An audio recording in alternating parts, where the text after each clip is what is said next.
Welcome class 9th in online classes of biology. I am K.N. Mishra, your bio teacher. Welcome all of you. Class at present we are studying chapter Why Do We Fall In. In this chapter we have studied in a previous online video about principle of treatment. Now today I am going to discuss with you about principle of prevention. Principles of prevention. As you know, students, that if we are suffering from any disease and we take any medicine to get rid of from that disease, then our some tissues become affected. They will not recover 100%, that is 100%. आपकी book में लिखा हुआ है कि all of what we have talked about so far deals with how to get rid of an infection is someone who has the disease. But there are three limitations of this approach to dealing with infectious disease. The first is that once someone has a disease, their body functions are damaged and may never recover. ये लिखा होगा. किसी को अगर disease हो गई, उसने उस डिजीज़ का ट्रीटमेंट कराया, तो वो कभी भी फुल्ली रिकवर नहीं होता. आपकी बुक में ये लिखा हुआ, लेकिन हम लोग तो रिकवर हो जाते हैं. हम लोग तो यही समझते हैं कि रिकवर हो गए. फिर ऐसा बुक में क्यों लिखा हुआ? गलत लिखा हुआ है ना. ऐसी बात नहीं है. जैसे कोई भी डिजीज़ हुई तो उस डिजीज़ से गेट रिड ऑफ होने के लिए हम कोई ना कोई मेडिसिन लिए. वो मेडिसिन जा करके कहीं ना कहीं हमारी बॉडी पे इफेक्ट डालती है.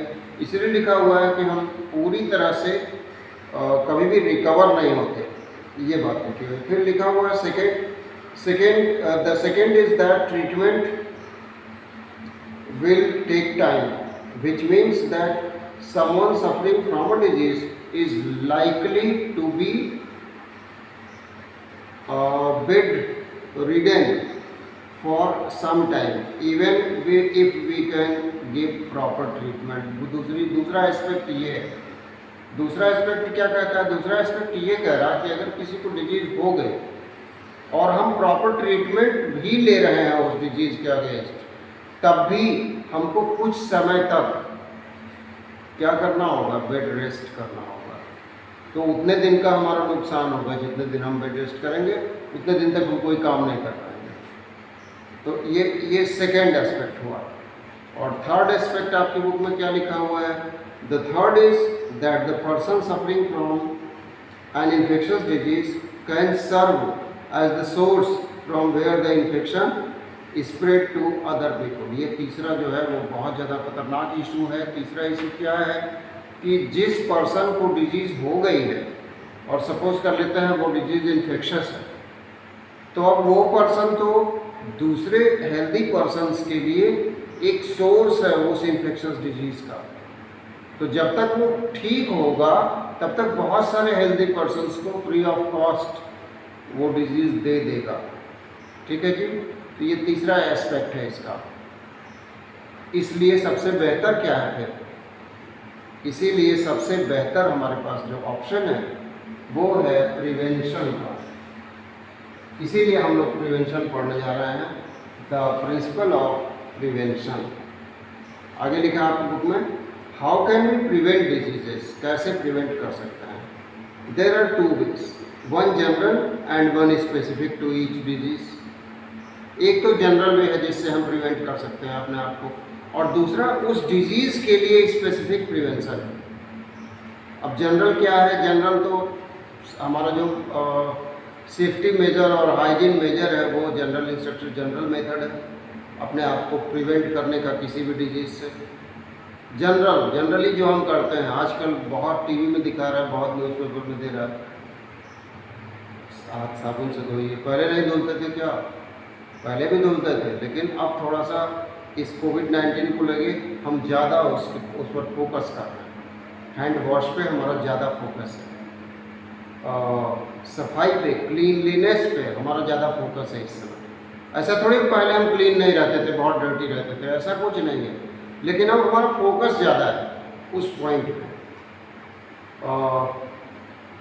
if we look at the means of their spreading, we can get some easy answers. For airborne microbes, we can prevent exposure by providing living condition that are not overwhelmed. Overcrowded लिखा है, मतलब अगर कोई disease ऐसी है जो airborne है, जिसके माइक्रोब्स थ्रू एयर एक इन्फेक्टेड पर्सन से दूसरे हेल्दी पर्सन में पहुंचते हैं, तो हमको क्या करना चाहिए? बहुत क्राउडेड एरिया पे नहीं जाना चाहिए, क्योंकि एयर से पहुंच रहा है। किसी इन्फेक्टेड पर्सन के सामने या किसी अननोन पर्सन के सामने बहुत नज़दीक से बातचीत नहीं करनी चाहिए अगर एयरबॉर्न डिजीज़ उसको है तो, ठीक है जी। और किसी क्राउडेड एरिया में अगर हम पहुंच गए हैं तो वहाँ पे हम रेस्पिरेशन जब कर रहे हैं तो हमको मास्क का यूज़ करना चाहिए, ठीक है जी। ये सारे प्रिवेंशंस हैं जो हम ले सकते हैं। आगे और भी लिखा हुआ है आपकी बुक में लिखा हुआ है, we can prevent exposure by providing living condition. अपनी लिविंग कंडीशन को और बेटर बना करके हम उस इन्फेक्शस डिजीज़ से बच सकते हैं जो वाटर बॉर्न डिजीज़ है। अब जो एयर बॉर्न डिजीज़ है। अब वाटर बॉर्न पे आते हैं। वाटर बॉर्न डिजीज़ पे लिखा हुआ है, for water borne microbes we can protect ourselves, we can prevent exposure by providing safe drinking water. बहुत बढ़िया तरीका है, हम अपना ड्रिंकिंग वाटर सेव कर दें, हम पोर्टेबल वाटर ही यूज़ करें, नॉन पोर्टेबल वाटर ना यूज़ करें। तो हम एयर बॉर्न से उस तरीके से बचे थे, और अब हम वाटर बॉर्न डिजीज़ से ड्रिंकिंग वाटर को अपने प्रोटेक्ट करके बड़े आराम से बच सकते हैं, अपने आप को प्रिवेंट कर सकते हैं। इसीलिए कहा जाता है बार बार, prevention is always better than cure, ठीक है जी। तो ये दो तरीके हैं बच्चों अपने आप को प्रिवेंट करने के किसी इन्फेक्शस डिजीज से। फिर लिखा हुआ है आपकी बुक में, this would not for example allow mosquito breeding. In other words, public hygiene is one basic key to the precaution of infectious diseases.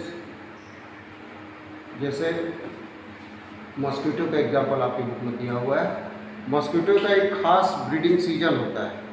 उस ब्रीडिंग सीजन में जहाँ मॉस्किटो का ब्रीडिंग प्लेस हो, उस जगह पे कुछ केमिकल्स अगर हम यूज़ करें तो मॉस्किटो ब्रीड नहीं कर पाएंगे, जिससे नंबर ऑफ मॉस्किटोज सीजन में नहीं बढ़ेंगे और बहुत सारी डिजीजेज स्प्रेड होने से बच जाएंगे।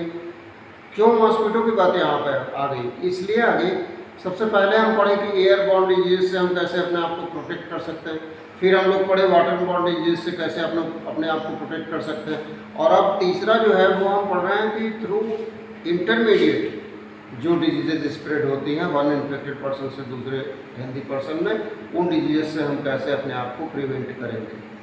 इसलिए जो इंटरमीडिएट्स हैं उनकी ब्रीडिंग को अगर हम रोक दें, यहाँ इंटरमीडिएट का नाम लिखा हुआ है मॉस्किटो, तो अगर हम मॉस्किटो की ब्रीडिंग को किसी तरीके से रोक दें तो नंबर ऑफ मॉस्किटोज उतने अधिक नहीं होंगे। लार्वी, जो नए लार्वी हैं, they cannot fully matured, they cannot develop into adult mosquitoes. So those diseases for which these mosquitoes are responsible, they can't spread from one person to another because intermediate is not present there. ठीक है जी, ये तीसरा तरीका है। इसके बाद आपकी book में लिखा हुआ है, in addition to these issues that relate to the environment, there are some other general principles to prevent infectious diseases. To appreciate those principles, let us ask a question we have not looked at so far. Normally, we are faced with influences every day, with infections every day. If anyone is suffering from a cold and cough in the class, it is likely that the children sitting around will be exposed to the infection. But all of them do not actually suffer from the disease. Why not? यहीं तक पढ़ेंगे आज। इसके आगे next online video में पढ़ेंगे। लिखा हुआ कि अगर आपके क्लास 9th में, मान लीजिए सपोज कर लीजिए, इस समय तो बहुत स्टूडेंट्स हो गए हैं, 72 हो गए हैं, 72 को 2 सेक्शंस में मान लीजिए डिवाइड किया जाए, 36 स्टूडेंट्स एक सेक्शन में आएंगे आपके। अब इन 36 में से किसी एक स्टूडेंट को कोल्ड एंड कफ है, तो कॉमन कोल्ड जो है वो वायरल इन्फेक्शन है। ये इन्फेक्टेड पर्सन से हेल्दी पर्सन को, इन्फेक्टेड स्टूडेंट से हेल्दी स्टूडेंट में स्प्रेड हो सकती है ना। तो अब प्रिवेंशन किसको लेना चाहिए? इन्फेक्टेड पर्सन को प्रिवेंशन लेना चाहिए। कैसा प्रिवेंशन? वो जब भी स्नीजिंग करे, जब भी कफिंग करे, तो वो अपनी हैंकी का यूज़ करे। ये प्रिवेंशन, ठीक है जी। जिन चीज़ों को इन्फेक्टेड पर्सन ने टच किया हो उनका यूज़ दूसरे हेल्दी पर्सन्स ना करें, ये चीज़ है, ठीक है। So students, revise page number 183, 184 and 185. This is your homework for today. Revise page number 183 to 185 as explained today in class, in online class, today's online class. This is your homework. Rest portion of principle of prevention we will study in next online video, students. This is all for today. Stay home and be safe, class 9. Thank you, class 9. Thank you.